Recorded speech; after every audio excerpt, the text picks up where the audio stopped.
C'est ici, sur cette pelouse synthétique flambant neuve, que vont s'affronter le 16 novembre 2024 4 équipes internationales.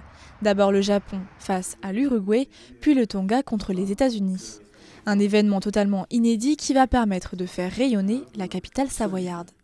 C'est totalement exceptionnel, c'est incroyable, ça va être une grande fête du sport et du sport international, puisqu'on va avoir la chance d'accueillir 4 nations du rugby, dont des équipes qui sont dans le top 10, c'est-à-dire dans les meilleures équipes du monde, qui vont jouer dans un chef-lieu de département, non pas dans une grande capitale. Il a fallu près d'1 an pour que l'organisation de World Rugby arrête son choix sur la ville de Chambéry. Son stade, qui a connu d'importants travaux durant 36 mois et qui a rouvert en octobre dernier, figurait parmi les atouts du dossier.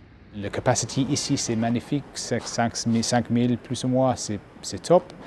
Et aussi le terrain, les conditions pour l'entraînement, les hôtels ici, oui, c'est top pour les 4 équipes.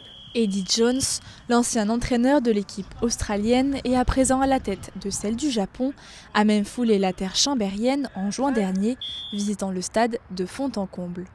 Alors, avec cette bonne nouvelle, le club de rugby rêve à présent à de nouvelles ambitions. C'est un stade de nouvelle génération avec une proximité pour les joueurs, donc ça c'est très important quand on est joueur, c'est une expérience exceptionnelle.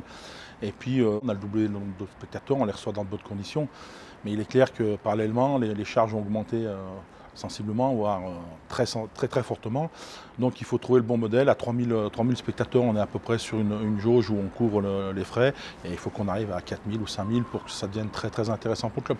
Mais voilà, on a un outil pour demain, si on monte éventuellement en Pro D2, eh ben on est prêt à accéder à la Pro D2.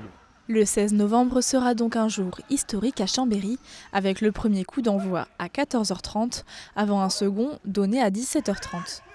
L'objectif ici, c'est de faire un package global où les spectateurs vont venir voir les 2 matchs.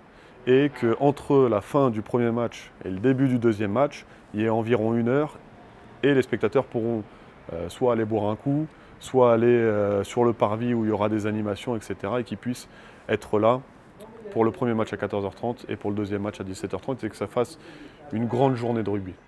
La billetterie sera ouverte dès ce vendredi. Les amateurs du ballon ovale pourront acheter un package de 2 matchs à partir d'une vingtaine d'euros.